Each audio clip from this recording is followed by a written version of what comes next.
Essa pandemia tem sido realmente um desafio para todo mundo, principalmente para quem tem filhos em casa. Afinal, as crianças e adolescentes enfrentam o desafio de estudar online, sem o contato físico com a professora. É uma rotina nova, tanto para os filhos como também para os pais. Vamos conversar agora com a psicóloga Flor Teixeira, que está com a gente ao vivo via Skype. Vamos dar boa tarde para ela. Boa tarde, Flor. Bem-vinda ao Balanço Geral, edição de sábado. Boa tarde, fico feliz em poder ajudar, em poder compartilhar algumas informações nesse sábado aqui em Aracaju. A gente que agradece a sua participação. Este é um momento tenso para todo mundo. A maioria das pessoas mudou a rotina. Como enfrentar esse desafio no momento em que os filhos, principalmente crianças e adolescentes, estão em casa, requerem mais atenção dos pais e, ao mesmo tempo, enfrentam novos desafios também com os estudos online mediados pela tecnologia? Se eu chegar e falar para você, você pode até dar uma risada, Tamires, mas esse é o momento da gente manter uma tranquilidade, né? Flor, como é que consegue ficar tranquilo?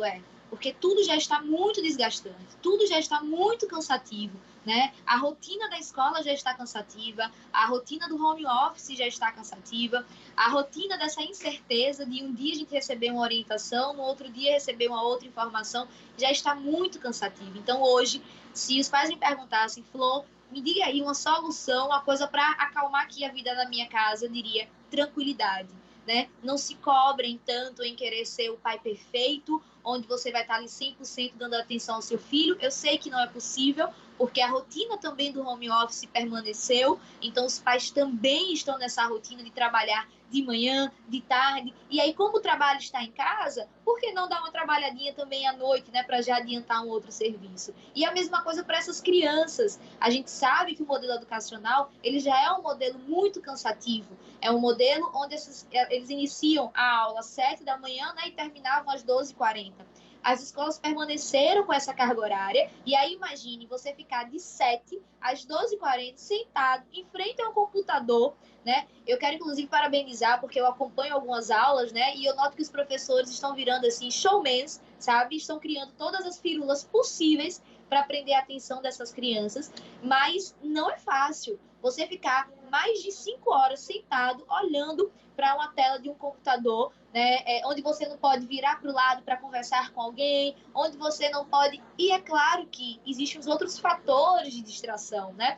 Você está na sua casa, então você está na cama, aí você quer se deitar, né? Você quer ir lanchar no mesmo horário da aula. Então, assim, esse é o momento, amigo, de manter a tranquilidade, de a gente não entrar nessa onda de pressionar nem essas famílias, nem as escolas, nem muito menos essas crianças e esses adolescentes. No caso das crianças menores, que têm aí pelo menos até 10 anos de idade, o desafio ainda é maior, porque é uma realidade completamente nova para elas. Elas não compreendem todo esse movimento que foi provocado pela pandemia e tem outras distrações em casa, né? Como o videogame, como a própria conversa física com os pais, que muitas vezes acaba sendo um atrativo muito melhor. E o desafio é grande, porque eles não têm muito essa autonomia para desenvolver esse estudo em casa, né? Na verdade, Tamires, o que a gente nota é que, assim, a criança, ela desde, né, 4, 5 anos, já é necessário que os pais comecem a desenvolver essa autonomia.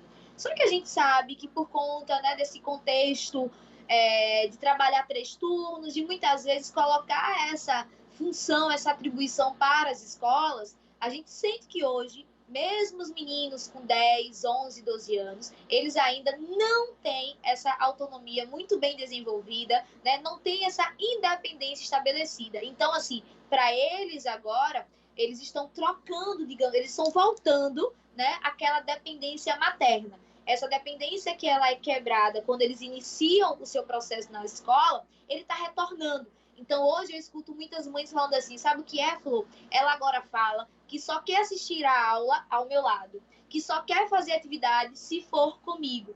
E a gente precisa se atentar a isso. Quando eu falo que a gente tem que ter uma tranquilidade, não significa que a gente tem que ter uma permissividade e, assim, sabe, não estabelecer regras, não trabalhar disciplina, não trabalhar responsabilidade. Não, a gente precisa usar esse contexto agora de angústia, né, de sofrimento, de incerteza, para justamente desenvolver essa criança, apresentar a ela assim, ó, Quais são as estratégias que a gente pode lidar nesse momento? E outra, a importância também da tomada de decisão.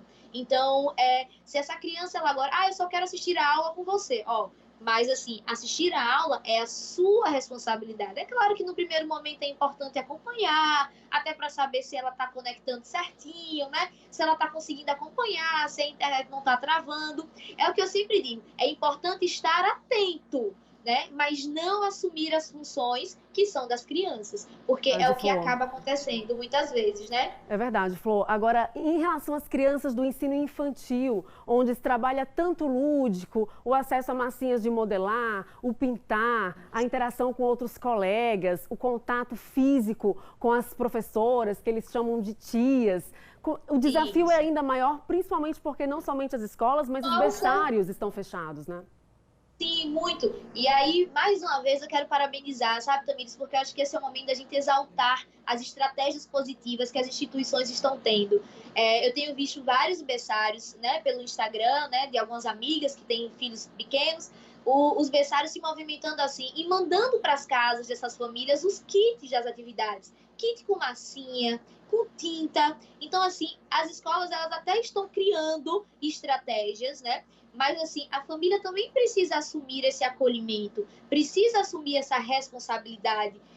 Eu trabalho com estratégias de estudo, com organização de disciplina, e, às vezes, né, quando alguém olha assim, eu comento em supervisão, fala assim, professora, Flor, como assim? Você colocou o horário do almoço, estabeleceu que nesse horário a família tem que estar junta? E aí eu falo, eu tenho que estabelecer que é para a família se atentar que eles têm que almoçar juntos, até para poder conversar. Então, assim, mais uma vez, eu não estou aqui para julgar, para dizer que a mãe e o pai eles têm que ser perfeitos em um momento de caos. Não tem como. Mas eles precisam ser acolhedores. Vejam, a criança ela está sem esse contato com outras crianças de forma presencial. Então é importante que o pai assuma também em alguns pedaços do dia esse papel de brincar, de conversar, de estimular. Essas crianças elas precisam continuar nesse processo de estimulação. E aí, assim, utilizar as ferramentas ao nosso favor também. A gente não pode ser hipócrita de falar que essas crianças não usavam as telas, né? Essas crianças, elas já usavam as telas, elas sabem usar as telas. Então, por que não usar isso ao nosso favor? Fazer videoconferências com outras crianças, deixar elas gritarem, uma conversar e a outra não ouvir, deixar fazer aqui, até para elas perceberem que é possível, sim, manter uma vinculação, manter uma comunicação, mesmo que de forma virtual. Verdade. Inclusive, ao final de algumas aulas online de criança, é justamente isso que acontece. As crianças acabam a aula e elas ficam lá fazendo chamada de vídeo, interagindo. Então, os pais podem deixar, porque ali naquele momento eles estão encontrando a maneira também de se divertir e de continuar aquela relação de amizade que era tão constante nas salas de aula, não é mesmo?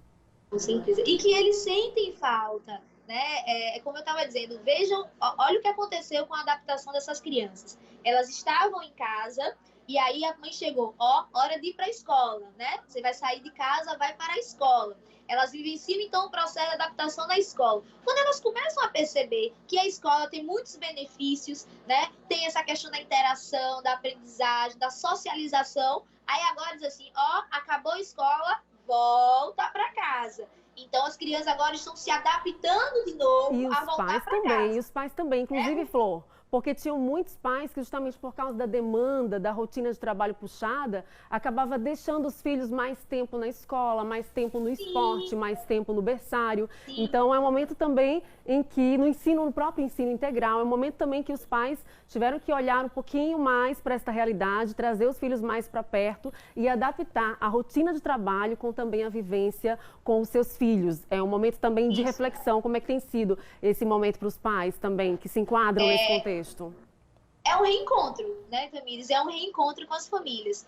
Eu comentei mais cedo, estava dando uma outra entrevista, e aí até contei um dos casos, né, onde uma mãe comentou assim comigo, que fez, não, Flor, porque agora que eu me dei conta que meu filho está no 6º ano, na minha cabeça ele era 5º ano, perceba, né, e até pela questão de como a escola assume essa responsabilidade, né, a escola hoje em dia oferece esse turno integral, oferece a própria escola em inglês, né, oferece os esportes, então a criança muitas vezes sai de casa às 7, volta para almoçar meio-dia, almoça sozinha, 1 hora o transporte já está pegando para levar ela de volta para a escola, para fazer, enfim, chega às 7 horas, entrou no quarto, jogou o videogame, o pai às vezes não chegou ainda, ou já chegou, mas está resolvendo outra coisa, enfim. Então as famílias, elas estavam perdidas dentro da sua própria casa.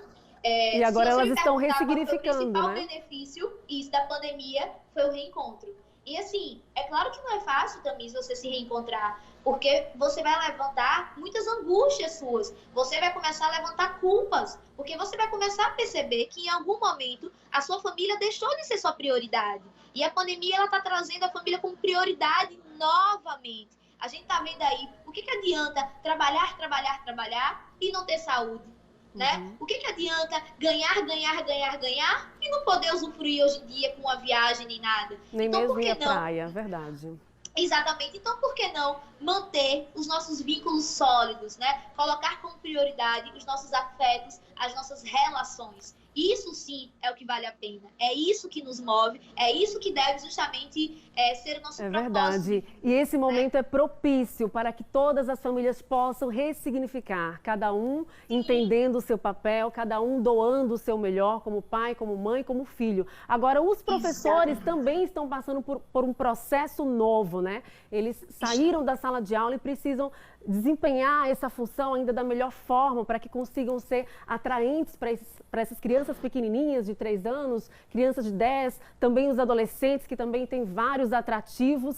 Como é que tem sido esse processo para os professores que atuam dando aula para diversas faixas etárias, crianças e adolescentes?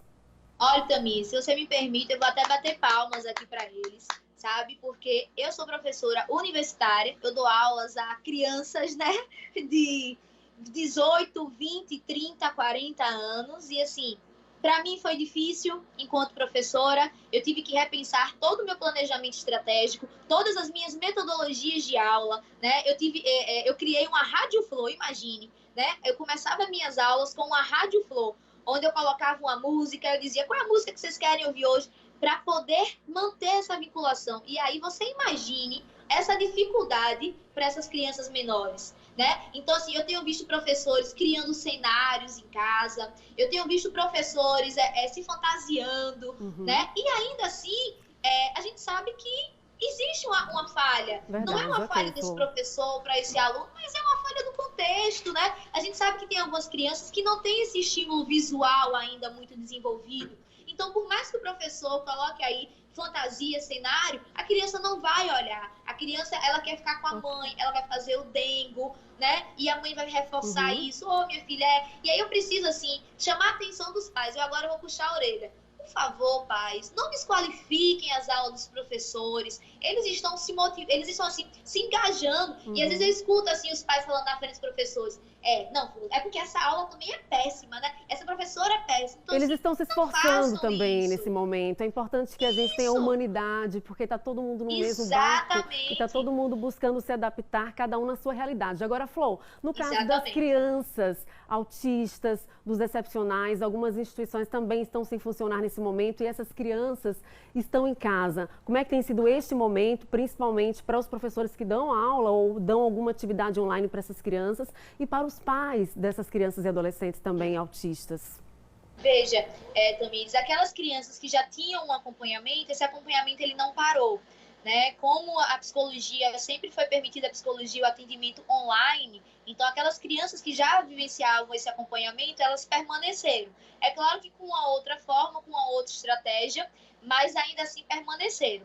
Mas para a escola, é claro que não tá, em alguns momentos não está funcionando, e aí é onde eu volto para aquela minha primeira fala. Lembra da tranquilidade? Sim, esse não é o momento da gente cobrar, né? Esse não é o momento da gente cobrar que essas crianças tenham o mesmo ritmo, que elas tenham as mesmas consequências do processo de aprendizagem que elas teriam se estivessem de forma presencial.